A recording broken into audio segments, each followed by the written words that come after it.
साथियों, मैं हूं अमरचंद यादव, राष्ट्रीय प्रसार टीवी जर्नलिस्ट, जिला मुख्य पत्रकार अयोध्या। अयोध्या की राजनीति में अपनी एक अहम भूमिका निभाने वाले, अयोध्या की राजनीति में अपना एक जलवा कायम करने वाले, या कह सकते हैं गरीबों के मसीहा सामंतवादी विचारधाराओं को अयोध्या जनपद से उखाड़ फेंकने वाले स्वर्गीय मित्रसेन बाबू, जो कि अयोध्या जनपद से भगवान श्री राम की नगरी से 3 बार सांसद चुने गए और 7 बार विधायक रहे। आज उन्हीं के ज्येष्ठ पुत्र, पूर्व आईपीएस ऑफिसर और पूर्व डीआईजी हमारे साथ मौजूद हैं, अरविंद सिंह यादव जी। ये भारतीय कम्युनिस्ट पार्टी के लोकसभा प्रत्याशी घोषित किए गए। जब से लोकसभा प्रत्याशी घोषित किए गए, तब से अयोध्या की राजनीति में, चाहे वो सपा पार्टी हो, चाहे वो बसपा हो, चाहे भाजपा हो, सभी पार्टियों में खलबली सी मच गई है। आइए हम इनसे आपका परिचय करवाते हैं और इनके राजनीति में आने का क्या उद्देश्य है, और जनता जिन सवालों को जानना चाह रही है, हम उन सभी सवालों पर विस्तार से चर्चा करेंगे। सर, आपका बहुत बहुत स्वागत है राष्ट्रीय प्रसार में। जी सर, जिस प्रकार से आप चुनावी रण में कूद पड़े हैं, तो आपको कहाँ ये प्रेरणा मिली कि हमको चुनाव में आना चाहिए? देखिए, मैं एक प्रशासनिक उसमें था, नौकरी में था, और जब मैं उससे मुक्त हुआ तो मैंने आकर के फैजाबाद के जो हालात देखे, जो राजनीतिक सिनेरियो है आपके फैजाबाद में, वो निश्चित रूप से दिशा के नेतृत्व विहीनता सी नजर आ रही है। जब मैंने पाया कि आम आवाम की तकलीफ है, आम आवाम की समस्याएं सुनी नहीं जा रही, उनको किसी तरह की राहत नहीं मिल रही है, चाहे वो तहसील लेवल पे हो, चाहे वो थाना लेवल पे हो, चाहे वो जनपद मुख्यालय लेवल पे हो, तो मैंने तय किया कि मैं समस्याओं का निराकरण जी। सभी पार्टियां पूरे दमखम से चुनाव लड़ रही हैं, उसी प्रकार आप देखा जाए तो अयोध्या जनपद में आपका किन वादों पर आप चुनाव लड़ेंगे? आपके क्या वादे रहेंगे, क्या प्राथमिकता रहेंगी जो आपका अयोध्या जनपद से चुनाव लड़ेंगे?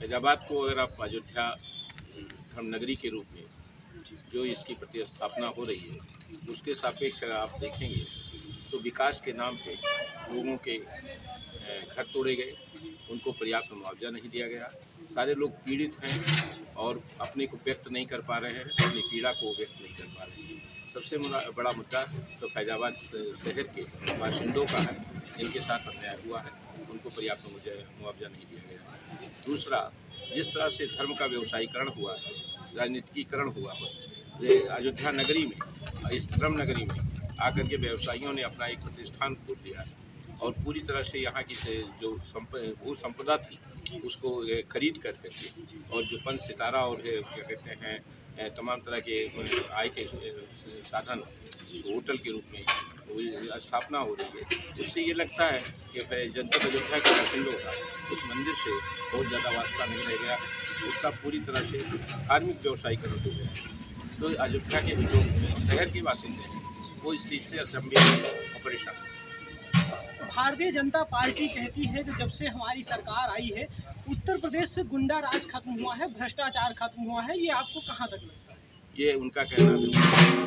गरीबों का उत्पीड़न हुआ है, मुकदमे उन पर लादे गए हैं, फर्जी मुकदमे लादे गए हैं, और जो असली आर्थिक अपराधी हैं, जो असली क्या कहते हैं अपराधी हैं, वो अपराधी आज भी खुले घूम रहे हैं, उनको प्रश्रय मिला हुआ है।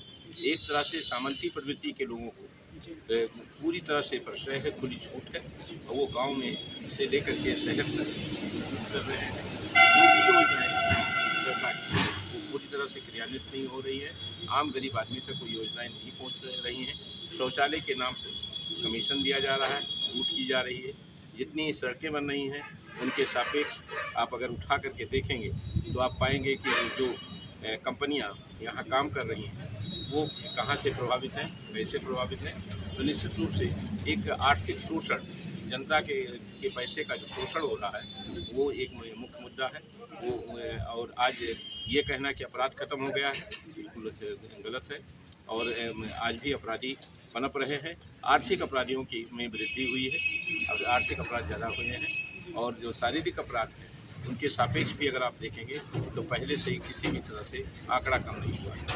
बाबूजी, भारतीय जनता पार्टी कहती है कि अगर हमारी सरकार ना होती तो राम मंदिर ना बनता।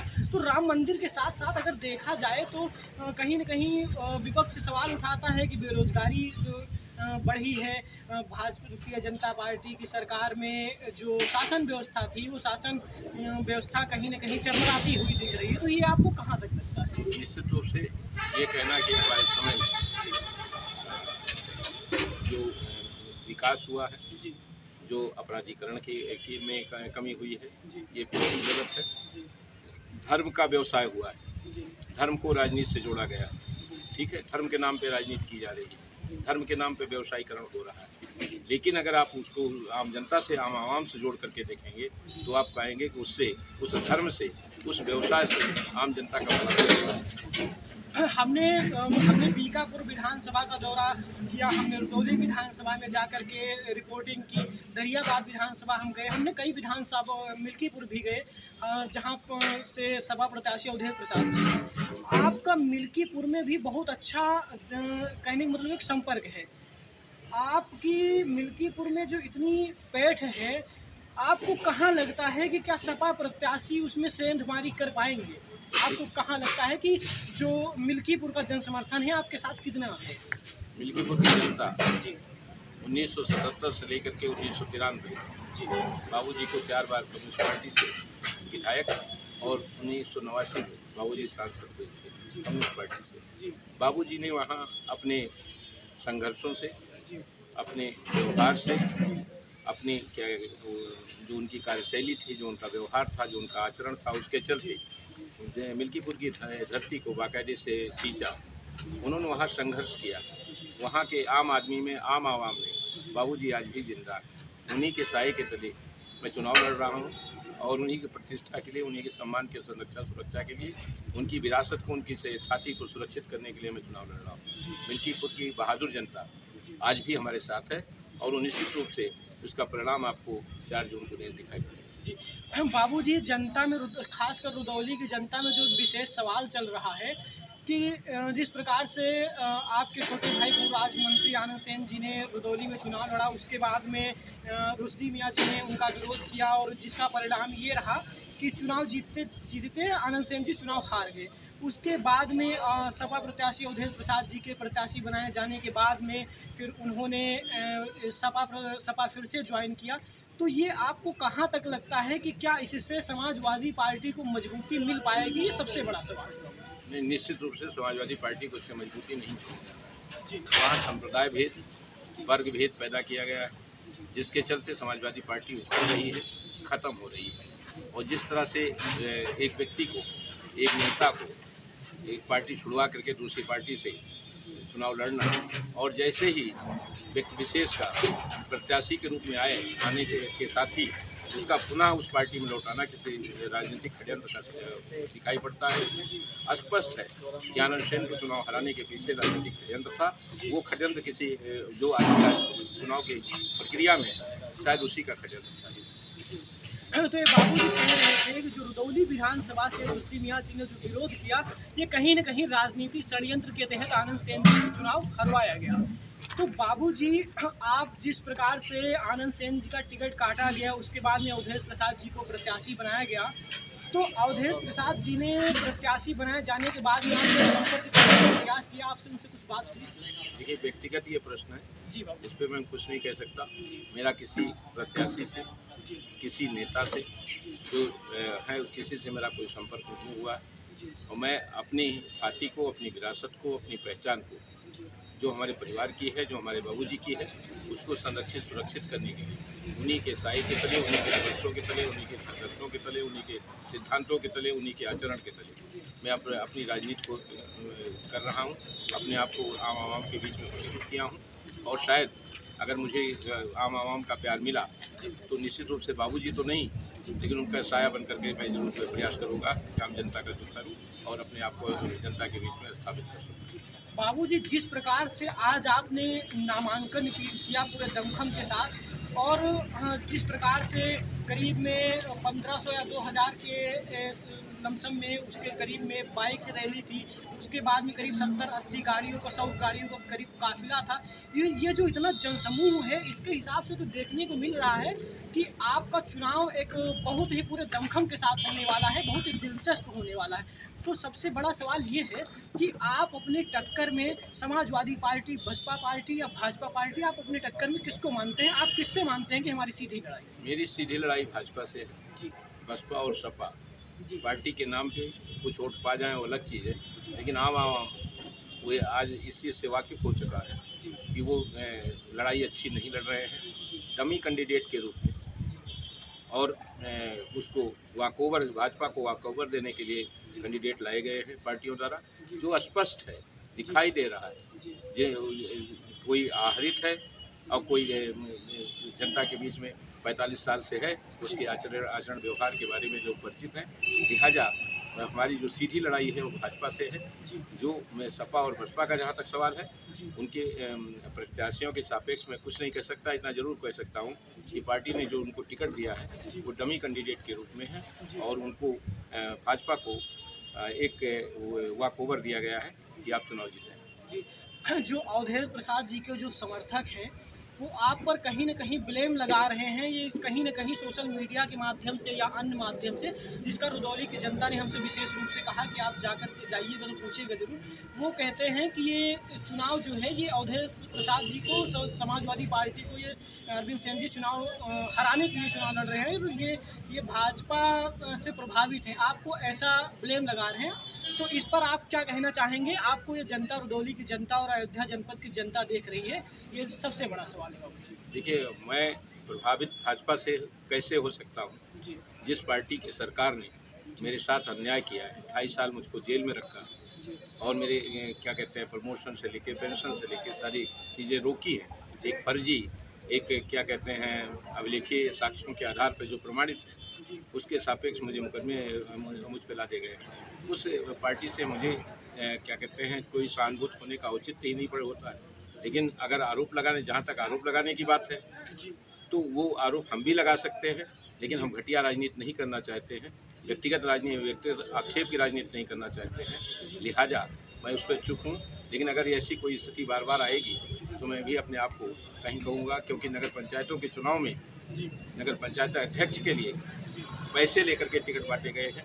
जिला पंचायतों के चुनाव में पैसे लेकर के टिकट बांटे हैं और टिकट बांटा किसने है वो जनता जानती है। जी बाबूजी, एक सबसे बड़ा सवाल ये है कि जनता में जिस प्रकार से आपकी लोकप्रियता है वो जब जाहिर है, तो आपको जो देखा जाए, जो बाबूजी के जो समर्थक थे, बाबूजी यहाँ से 3 बार सांसद अयोध्या की सरजमी से रह चुके हैं, 7 बार विधायक रह चुके हैं, तो ऐसे में उनके समर्थकों का आपको कितना सहयोग मिल पा रहा है? उनके समर्थकों का नहीं, वो बाबूजी से भावात्मक रूप से जुड़े हुए हैं। जी वो अपने मन से, तन से और अपने जेहन से जुड़े हुए हैं। जी वो उनका पूरा समर्थन मेरे साथ है।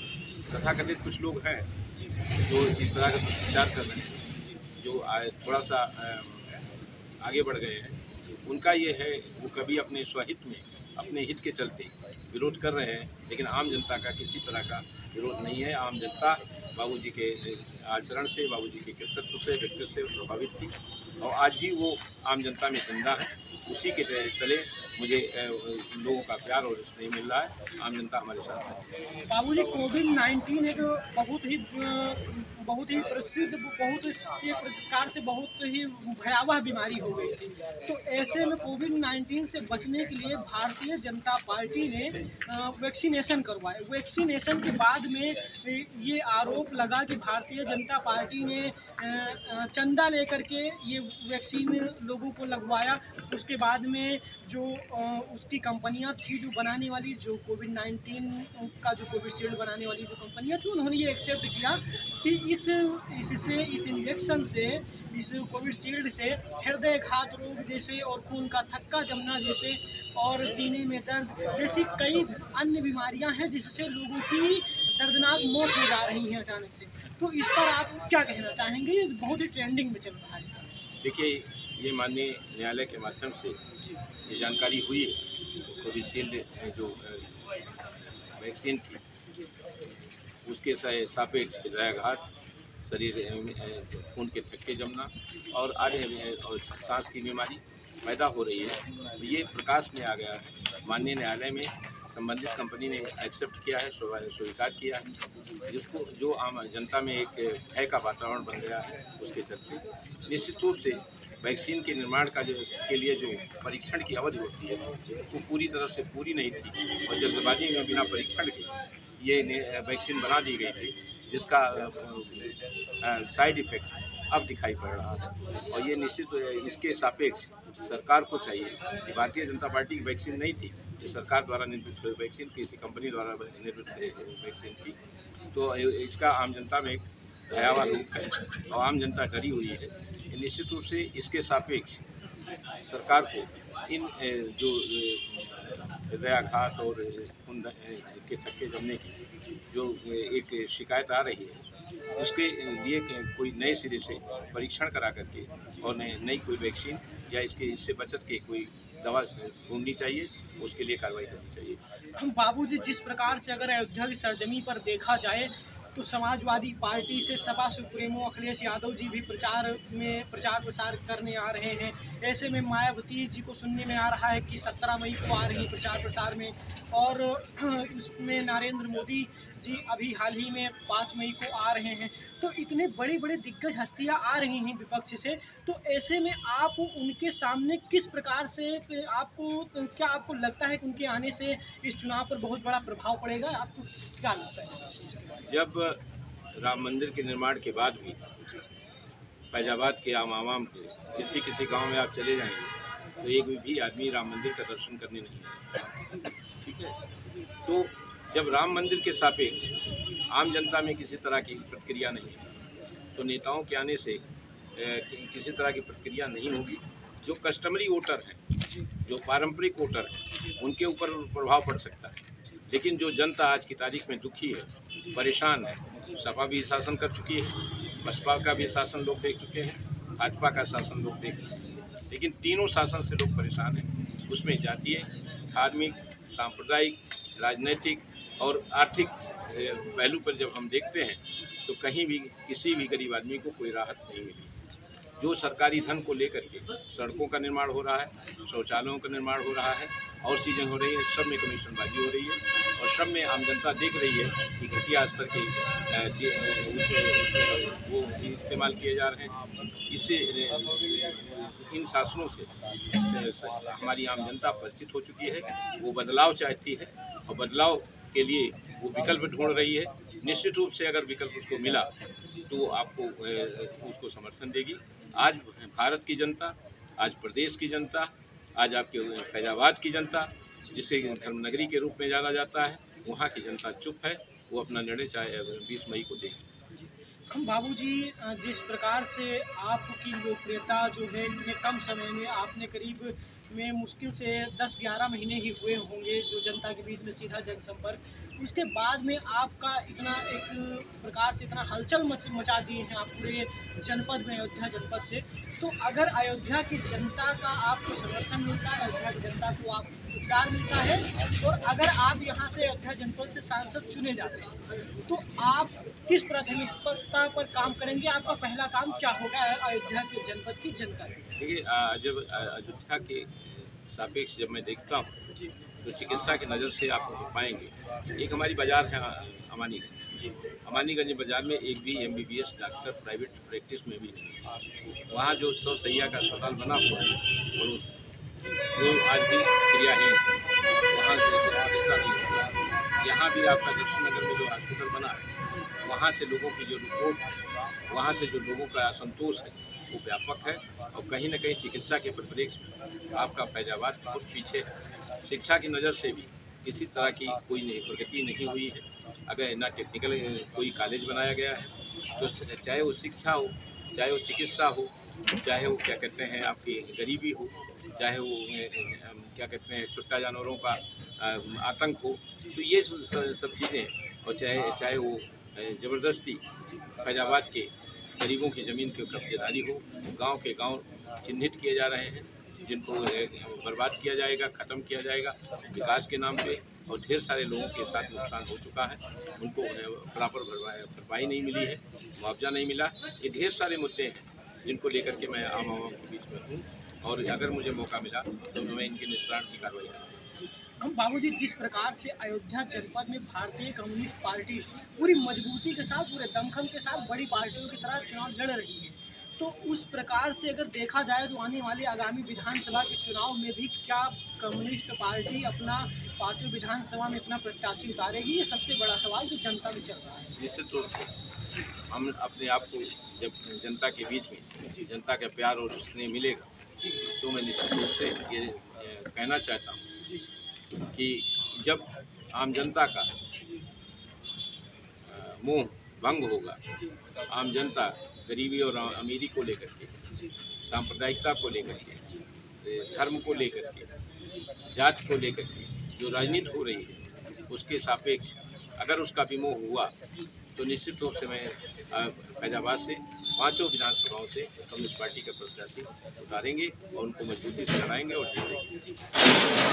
एक आखिरी सवाल आपसे ये है कि जिस प्रकार से सभी राजनीतिक दल आपस में संगठन कर रहे हैं, जनसभाएं कर रहे हैं, उसी प्रकार आपका जो जनसंपर्क है ये लोगों के बीच में कितना मजबूत होगा? देखिए, हम जनता हमारा चुनाव लड़ रही है, जनता की भावनाएं हमारा चुनाव लड़ रही हैं, और मीटिंग और प्रदर्शन ये हमारे उसमें नहीं है एजेंडे में।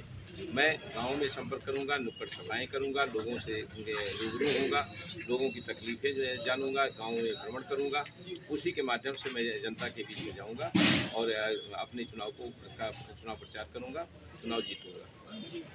तो आप देख रहे थे बाबूजी, एक आखिरी सवाल आपसे ये है कि आपको जो इस सोशल मीडिया के माध्यम से, हमारे राष्ट्रीय प्रसार चैनल के माध्यम से जो अयोध्या जनपद की जनता, जो जनता जनार्दन आपको देख रही है, आप उनसे क्या अपील करना चाहेंगे? कुछ आपके सवाल हों, कुछ अपील करना चाह रहे हो तो आप निसंकोच कह सकते हैं। देखिए, सबसे पहले मैं राष्ट्रीय प्रसार चैनल को धन्यवाद देना चाहता हूँ कि आप इतने तथ्यात्मक प्रश्न पूछ रहे हैं जो व्यवहारिक है और प्रासंगिक है। उस संदर्भ में मैं केवल इतना कहना चाहता हूँ कि आम जनता हमारी फैजाबाद की धर्म के नाम पर ठगी गई है।